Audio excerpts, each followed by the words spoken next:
Hello guys, welcome back again to my channel bersama saya Hanson di sini dan seperti biasanya setiap harinya saya akan buatkan video seputar cryptocurrency. Apa kabar kalian hari ini semuanya? Semoga dalam keadaan yang baik-baik saja. Teman-teman, kita melihat Bitcoin mengalami volatilitas yang lumayan signifikan selama 24 jam terakhir karena semalam kita kedatangan data NFP dan juga unemployment rate. Nah, kita bakalan bahas di video hari ini bagaimana update-nya in terms of price action dan juga apa yang bisa kita expect berikutnya terjadi ke Bitcoin. Jadi pastikan kalian stay tune terus sampai akhir video. Nah, teman-teman, per hari ini kita melihat crypto global market cap itu berada di angka 3,38 triliun dolar atau naik sekitar 3,11%. Sedangkan kalau kita melihat top 10 coin sendiri keadaannya sebenarnya mix, sebagian ada yang hijau, ada juga yang merah. Dan yang menjadi top performer adalah Tron, kenaikannya 0,99% ke 0,2864 dolar. So, itu adalah outlook sementara dari beberapa top coin yang ada. Sekarang kita langsung aja masuk ke beberapa data dan berita terbaru hari ini. Nah, teman-teman, seperti biasa kita akan update dulu kompetisi trading bersama dengan Margex yang bakalan berakhir sebentar lagi, yaitu adalah tanggal 5 Juli. Jadi untuk teman-teman yang belum secure top 10, masih ada waktu sedikit lagi untuk kalian menggaransikan diri kalian mendapatkan bagian dari prize pool. Nah, per hari ini user ID 704744279 masih menjadi peringkat pertama dengan total turnover volume sebesar 1.086.000 US dollar. Peringkat kedua sepertinya juga sudah sedikit menjauh dari peringkat ketiga dengan total turnover volume sebesar 290.000. User ID-nya adalah 629900925.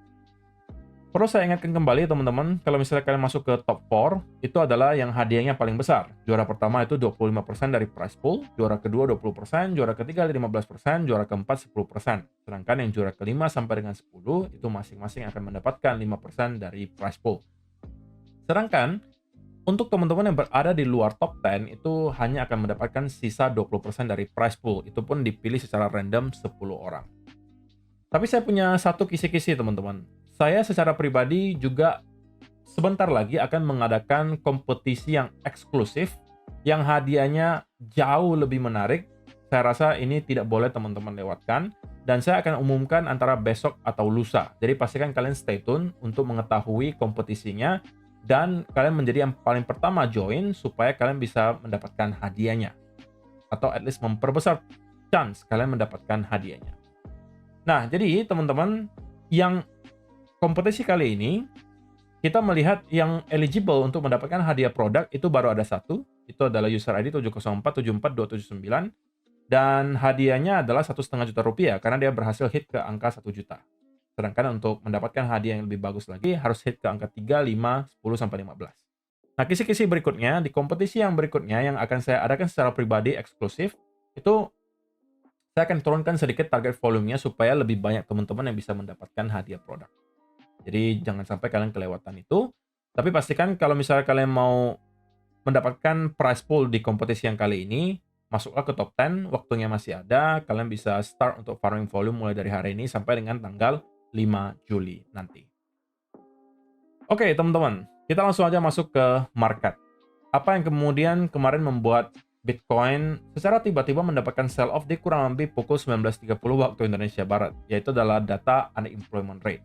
Kita melihat unemployment rate itu keluar di angka 4,1%, lebih rendah daripada perkiraan dan bahkan lebih rendah daripada data sebelumnya. Dan ini tentunya bukan menjadi berita baik untuk market, karena lagi-lagi berarti The Fed bakalan menunda untuk melakukan pemotongan suku bunga, atau at least persentasenya akan lebih besar. Di bulan Juli ini, The Fed masih akan menahan suku bunga di rate yang sama. Karena, sekali lagi teman-teman, salah satu penyebab The Fed itu belum mau melakukan pemotongan suku bunga, katanya adalah, ya mereka tidak melihat ada urgensinya. Sekarang itu inflasi masih terus-menerus mengalami penurunan, dan unemployment rate atau tingkat pengangguran di Amerika Serikat itu masih di level yang cukup sehat. Jadi kalau misalnya kedua hal tersebut masih stay di area yang sama, ya mereka tidak perlu buru-buru untuk melakukan pemotongan suku bunga, terkecuali misalnya kita bisa melihat unemployment rate atau labor market di Amerika Serikat itu mulai melemah dan melemah secara drastis. Nah, itu mungkin bisa mempercepat The Fed untuk melakukan pemotongan suku bunga. Tapi karena data yang muncul di sini, maka chance-nya semakin kecil lagi bahwa bulan Juli ini kita bakal melihat Fed melakukan rate cuts. Dan kemungkinan baru akan terjadi di bulan September nanti. Itulah yang kemudian membuat market sedikit panik gitu ya. Bukan panik sih, tapi sedikit sell off ketika data NFP dan juga unemployment rate tadi malam muncul. Berikutnya teman-teman, data terbaru kembali muncul gitu ya. Kita melihat inflow dari segi spot Bitcoin ETF itu kembali dalam keadaan yang cukup positif. Setelah beberapa hari yang lalu, itu sempat 2 hari IBIT tidak mendapatkan inflow ya. Tapi data yang terbaru kembali menunjukkan bahwa BlackRock kembali mendapatkan inflow sebesar 2060 Bitcoin. Dan mereka sekarang sudah mempunyai hampir 700.000 Bitcoin. Bayangkan teman-teman. Hanya dalam kurun waktu kurang dari 2 tahun, mereka sudah hampir melakukan akumulasi sebesar 700.000 Bitcoin. Ini belum kita tambahkan dengan ETF-ETF lainnya, yang kalau kita lihat sekarang harusnya sudah mencapai beberapa juta Bitcoin. Kalau secara kumulatif ya.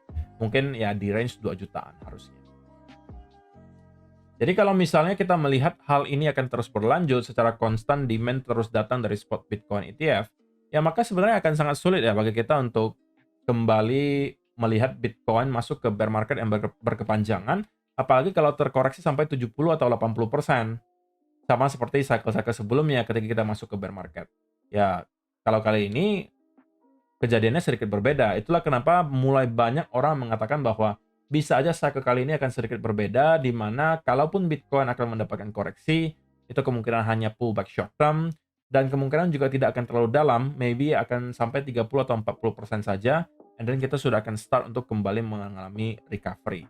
Ya dikarenakan sumber demand bagi Bitcoin itu sudah jauh lebih banyak sekarang, dan juga yang kedua adalah lebih banyak orang yang juga hold Bitcoin-nya secara long term dibandingkan cycle-cycle sebelumnya. Oke? Dan yang terakhir teman-teman, setelah kita berhasil kemarin push ke kurang lebih area 110.000, sebenarnya sudah ada sebagian area of liquidation yang terjemput di sana.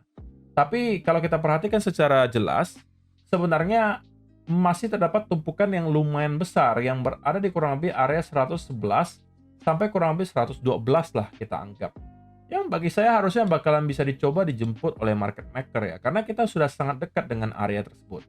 Ya meskipun kalau misalnya kita lihat dalam time frame yang lebih kecil, misalnya 3 hari terakhir atau 1 minggu terakhir, memang juga terdapat tumpukan likuidasi yang tidak kecil di kurang lebih area 108.500 sampai kurang lebih 108.000. Nah ini juga lah yang sudah kita bahas di video kemarin teman-teman, yang membuat saya merasa bahwa oke, kita dapat potensi melihat Bitcoin start untuk mendapatkan semacam long squeeze dulu di sekitaran area 108.000 sebelum pada akhirnya kita start mendapatkan momentum. Dan sampai dengan hari ini saya rasa senario tersebut masih menjadi senario dengan probabilitas yang paling tinggi untuk terjadi, yaitu adalah kita akan pullback terlebih dahulu sampai ke kurang lebih area 108.000 atau bahkan bisa sedikit weak ke bawah area tersebut, mungkin ke kurang lebih 107.700 atau 500, and then start untuk mendapatkan recovery lagi dari sana. Bagi saya itu adalah sesuatu yang sangat wajar teman-teman, selama 4-hour candle itu berhasil kita pertahankan di atas area 108.000, maka bagi saya harusnya kita masih akan dalam keadaan yang fine-fine saja. Karena perlu kalian ingat ya teman-teman, kalau kita perhatikan sekarang, ada 2 hal yang terjadi gitu ya. Kita pertama berhasil breakout dari area major trendline yang telah terbentuk selama kurang lebih 1,5 bulan terakhir kita anggap.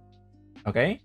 Di sisi yang lain, kita juga telah berhasil untuk breakout di atas area 108.000 yang sebelumnya juga terbukti menjadi area resistance di kurang lebih 4-hour chart. Sehingga ada 2 hal yang mendukung bagi Bitcoin untuk bisa melanjutkan kenaikan dari sini. Tapi in the short term banget, memang saya mendukung akan adanya pullback lebih dalam terlebih dahulu, gitu ya, mungkin menuju ke sekitaran area 108.000 sampai maksimum menurut saya 107.500 itu mungkin bisa menjadi area yang dituju. Sisanya kita bakalan start untuk kembali recover. Nah, satu-satunya hal yang bisa menginvalidasi senario bullish kita untuk short term adalah kalau misalnya kita melihat Bitcoin pada akhirnya kembali gitu ya reclaim di bawah area 108.000 di 4-hour candle, artinya kita closing 4-hour candle di bawah area 108.000, and then start mendapatkan beberapa candle for 4 hour di kurang lebih area ini, membentuk semacam konsolidasi, maka itu bisa menjadi sebuah warning sign bahwa breakout yang kita kemarin lihat itu berpotensi hanya menjadi sebuah fake out, dan kita bisa kembali ke kurang lebih area 106.000 dolar.